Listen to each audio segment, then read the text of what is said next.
Hello students, स्वागत है आपका हमारे चैनल CSP इंस्टीट्यूट पाउटा पे।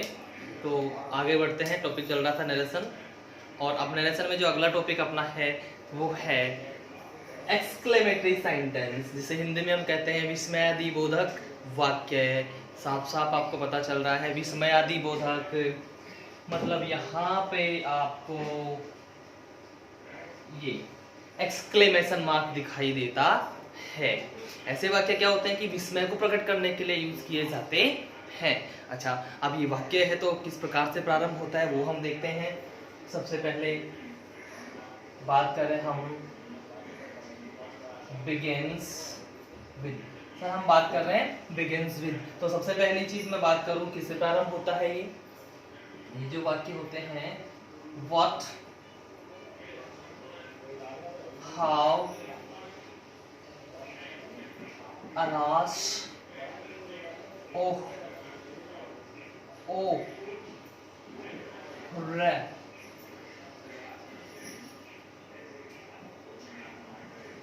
एटसेट्रा, इनसे ये वाक्य प्रारंभ होते हैं। इनमें इसमें पहले ही मैंने बताया विस्मय प्रकट किया जाता है, तो इनसे ही प्रारंभ हो जाते हैं। अच्छा, अब जब इसको चेंज करते हैं हम, चेंज इनटू इनडायरेक्ट। अब आप इसे इनडायरेक्ट में चेंज कर रहे हैं तो स्टूडेंट्स क्या करना होगा आपको। सबसे पहली चीज, इसमें जो सैड होता है वो अलग अलग प्रकार से चेंज होता है। सैड की मैं सबसे पहले बात करूं तो सैड आपका होता है एक्सक्लेम्ड विद। अब ये एक्सक्लेम्ड विद है, ये अलग अलग केसेस में अलग अलग होता है। एक्सक्लेम्ड विद, जैसे अभी यहां से मैं बात करूं तो एक तो हो जाएगा आपका एक्सक्लेम्ड विद सोरो।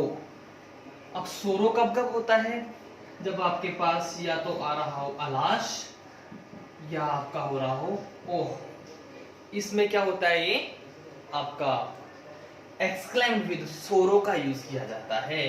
इसके बाद में मैं बात करूं exclaimed with surprise. Exclaimed with surprise, तो यहां पे आप ध्यान दीजिएगा what and how, what and how.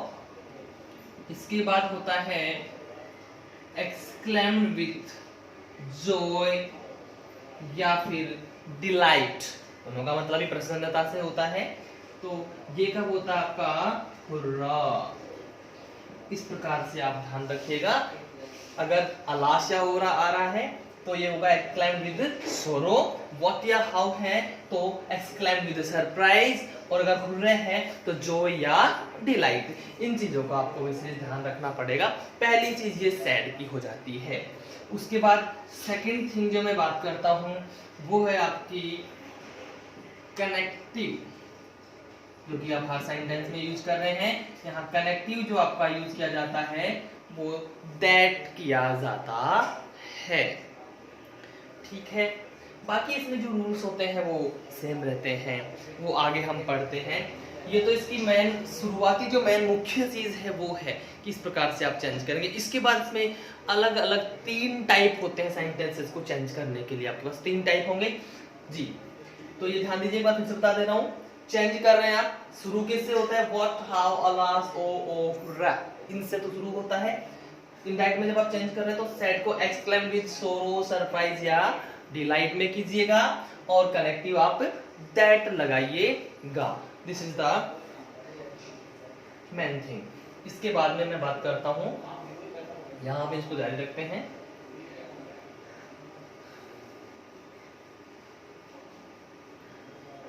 Second thing, sorry, अब इसमें जो बात करते हैं सबसे पहला आता है आपका टाइप फर्स्ट। टाइप फर्स्ट, सबसे पहला वाक्य जो होता है, सेंटेंस जो होता है उसके लास्ट में क्या होगा, नाउन होगा।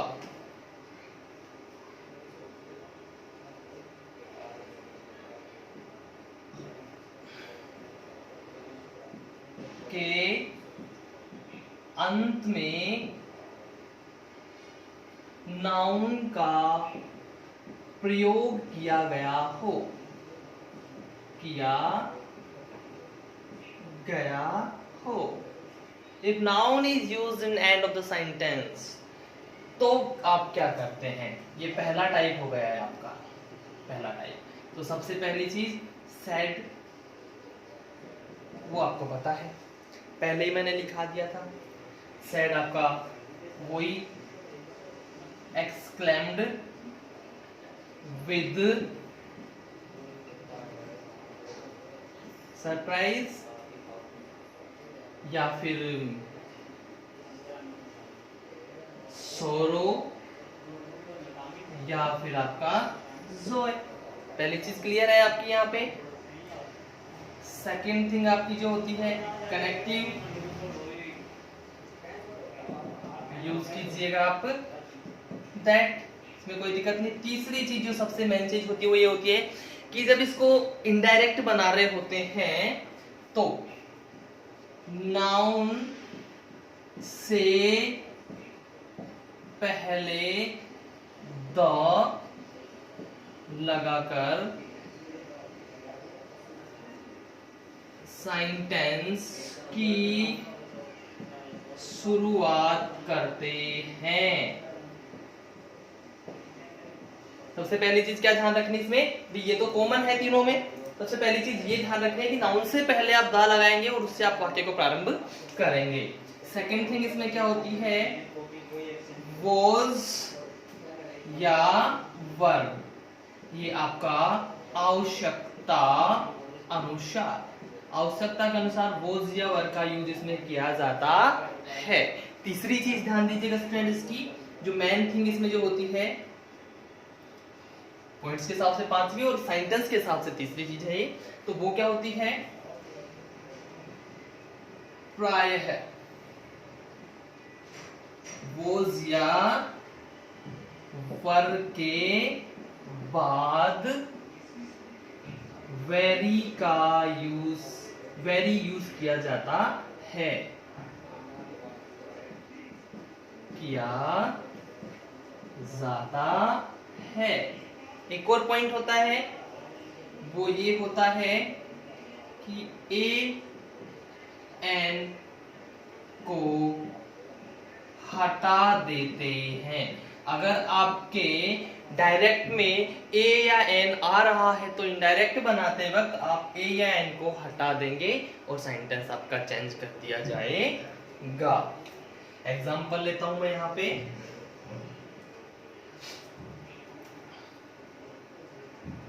She said, she said, what a handsome boy, what a handsome boy, what a handsome, sorry मैं यहाँ पे लेता हूँ, what a beautiful flower, ये मैंने यहाँ पे सेंटेंस ले लिया, what a beautiful flower। Sir यहाँ पे आप क्या लगाएंगे, एक्सक्लेमेशन मार्क का यूज करेंगे, ये आपका सेंटेंस हो गया। अब यहाँ आप देखिए कि लास्ट में क्या है, फ्लोवर, यानी कि किससे प्रारंभ हो रहा है, नाउन से। सर नाउन से प्रारंभ हो रहा है तो आप पहले टाइप से इसको चेंज कीजिएगा। अब पहला टाइप आपका क्या बोल रहा है भाई, सैड को तो आप किसमें चेंज करेंगे, एक्सक्लेम्ड विद सरप्राइज, क्योंकि किससे प्रारंभ हो रहा है, ये वर्ड से प्रारंभ हो रहा है, किससे हुआ है, वर्ड से। तो आप यहाँ पे सी exclaimed with surprise that। अच्छा अब इसके बाद में सॉरी क्या बताया है, नाउन से पहले द लगाकर सेंटेंस की शुरुआत करेंगे। नाउन क्या आपका, फ्लोवर, तो यानी कि यहां पे आप लगाएंगे द फ्लोवर, द फ्लोवर। अब ये सिंगुलर है तो हो जाएगा, केवल हो जाएगा, सिंपल सी चीज है। The flower was very beautiful, very beautiful. इस प्रकार से आपका वाक्य चेंज हो गया और लास्ट में आपने क्या किया, एक्सक्लेमेशन मार्क को हटाकर फुल स्टॉप लगा दिया। इस प्रकार से आपका ये वाक्य चेंज किया जाता है। ये आपका पहला टाइप है। और देख लीजिएगा एग्जांपल एक,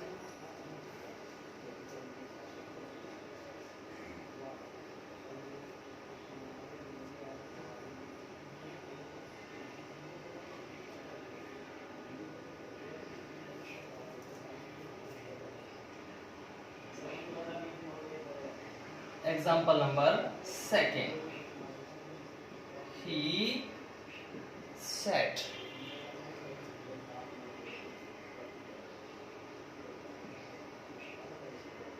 how delicious food, how delicious food, कितना स्वादिष्ट भोजन। आश्चर्य कर रहा है, हाउ से प्रारंभ हो रहा है, तो चेंज कीजिए आप इसको, he exclaimed with surprise that. यहां तक क्लियर है, कॉमन चीज है। अब यहां पे फूड क्या है, नाउन है, नेम ऑफ अ थिंग, किसी वस्तु का नाम। That the food was very delicious. ये आपका वाक्य समाप्त हुआ सर। ठीक है, तो इस प्रकार से आप इसके पहले टाइप में चेंज करते हैं सर। इसके बाद हम बात करते हैं दूसरे टाइप की। तो दूसरा टाइप जो होता है उसमें आपका जो सेंटेंस प्रारंभ होता है वो हेल्पिंग वर्ब से प्रारंभ होता, उसके अंत में, वाक्य के अंत में हेल्पिंग वर्ब का यूज किया जाता है। टाइप सेकेंड, यदि सेंटेंस के अंत में वर्ब या हेल्पिंग वर्ब हो, ये इसका दूसरा टाइप होता है। सेंटेंस के लास्ट में क्या हो, या तो वर्ब हो या हेल्पिंग वर्ब हो। तो आपको और कुछ ज्यादा नहीं करना है, कनेक्टिव आपका वही रहेगा, सेड वही चेंज होगा। तो यहां आपको क्या करना है, सबसे पहली चीज ए या एन को नहीं हटाना है। इसमें जो ए या एन आएगा उसको आपने हटाना नहीं है। वाक्य की शुरुआत किससे करनी है, सेंटेंस की शुरुआत में जिसके लिए हेल्पिंग वर्ब यूज हुई है उससे उसको रखना है। बाकी जो आपके शेष नियम हैं वो यथावत रहेंगे। थर्ड थिंग, शेष नियम यथावत रहेंगे। इनमें आपने किसी प्रकार का कोई चेंज नहीं करना है। क्लियर है students? Example,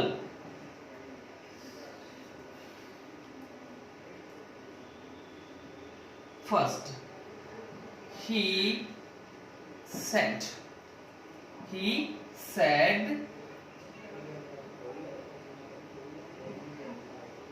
how beautiful I am। अब यहां आप देख रहे हैं कि वो कह रही हैं कि मैं कितनी सुंदर हूं, और यहाँ पे लास्ट में क्या रहा है, एम, यानी कि हेल्पिंग वर्ब का यूज आपके सामने किया जा रहा है। और सेंटेंस में मैंने यही लिखा है, यदि सेंटेंस के अंत में वर्ब या हेल्पिंग वर्ब, तो यहाँ पे क्या है, हेल्पिंग वर्ब का यूज हुआ है। चेंज कीजिए, सॉरी ही नहीं, यहाँ सी आएगा, क्योंकि ही तो उसके लिए फिर हैंडसम यूज किया जाता है। सॉरी, ही exclaimed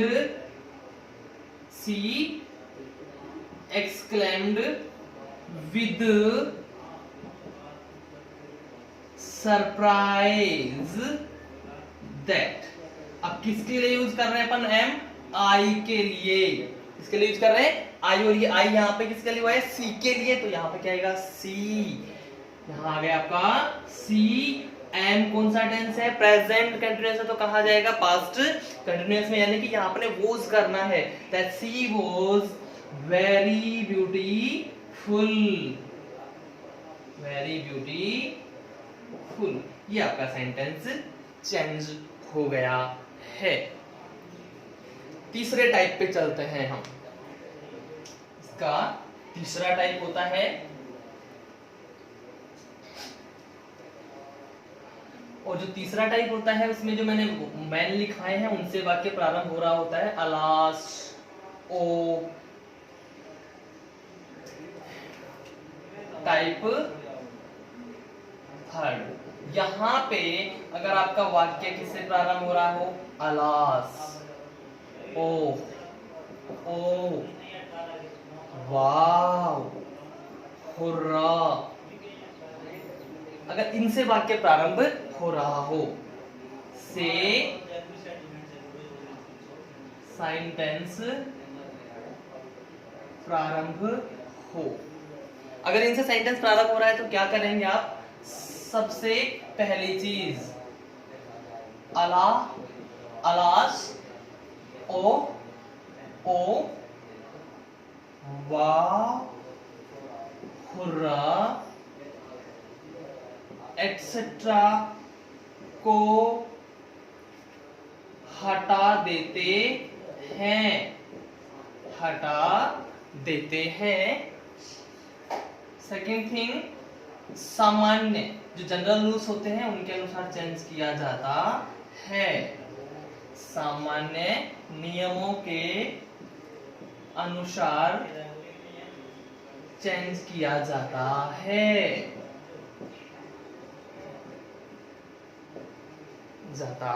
तो कैसे कीजिएगा? सामान्य नियमों के अनुसार चेंज कैसे कीजिएगा? ध्यान दीजिएगा। एग्जाम्पल हम यहाँ पे इसका लेके चलते हैं। सबसे पहली चीज एग्जाम्पल ले रहा हूं मैं, तो मैंने यहाँ पे लिखा ही सेड अलास,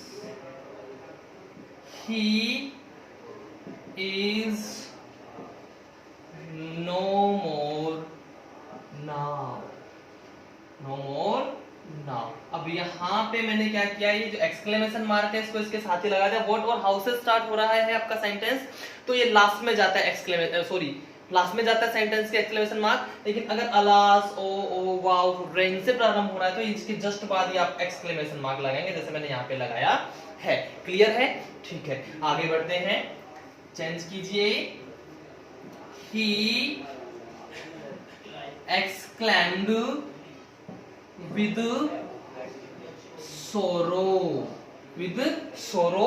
आप यहाँ पे सोरो क्यों लगा रहे हैं? क्योंकि मैंने पहले ही बताया था अलास या ओ इनसे वाक्य शुरू हो रहा है तो सैड को एक्सक्लेम विद सोरो में चेंज किया जाता है। सो आपने कर दिया दैट। अब ये ही थर्ड पर्सन है, मैंने वहां पे जनरल रूल्स में लिखाया था कि जब थर्ड पर्सन हो तो उसमें कोई चेंज नहीं करना होता, यानी कि ही ऐसा का ऐसा यहाँ पे आ जाएगा। प्रेजेंट कंटिन्यूअस है इज, तो यहाँ पे क्या हो गया? वॉज, यानी कि past continuous. He was no more, और यहाँ नाउ है, तो according to time and distance table now will change in then. So we have done that, हमने कर दिया है वह। ठीक है, इस प्रकार से ये चेंज होता है। एक और सेंटेंस हम ले लेते हैं इसका। They said hurrah, hurrah, we have won the trophy, we have won the World Cup trophy, World Cup trophy। ठीक है, अब यहाँ पे ये खुशी जाहिर कर रहे हैं कि हमने वर्ल्ड कप की ट्रॉफी जीत ली है। अच्छी बात है भैया, जीत ली है। तो आगे बढ़ते हैं, इसको चेंज करते हैं। दे एक्सक्लेम्ड विद, अब यहाँ पे हुर्रा है तो आप किसमें चेंज कीजिएगा इसको? सैड को एक्सक्लेम्ड विद जॉय या डिलाइट, तो यहाँ हम जॉय कर देते हैं। He exclaimed with Joy that. अब यहाँ आई या वी फर्स्ट पर्सन, तो यानी कि वी आ रहा है फर्स्ट पर्सन है, किसके अनुसार होता है थर्ड पर्सन, तो यानी कि ये वी किसके लिए यूज हो रहा है, इनके लिए, तो दे यहाँ पे थर्ड पर ऐसा का ऐसा, आपने थर्ड पर्सन को ऐसा का ऐसा यहाँ पे लिख दिया है। अब यहाँ हैव है यानी कि प्रेजेंट परफेक्ट है, किस में जाएगा ये, पास्ट परफेक्ट में, तो यहाँ क्या हो जाएगा, they had won the match, या sorry won the world cup trophy, world cup trophy. तो इस प्रकार से आपका ये एक्सक्लेमेटरी सेंटेंस पूरा होता है। अगर इसमें आपको किसी भी प्रकार का कोई भी डाउट हो तो आप कमेंट बॉक्स में अपने डाउट्स डालिएगा, आपको उसका सॉल्यूशन मिलेगा। और आपसे अंत में कहना चाहूँगा कि हमारे चैनल को लाइक शेयर सब्सक्राइब करना ना भूलें। Thank you.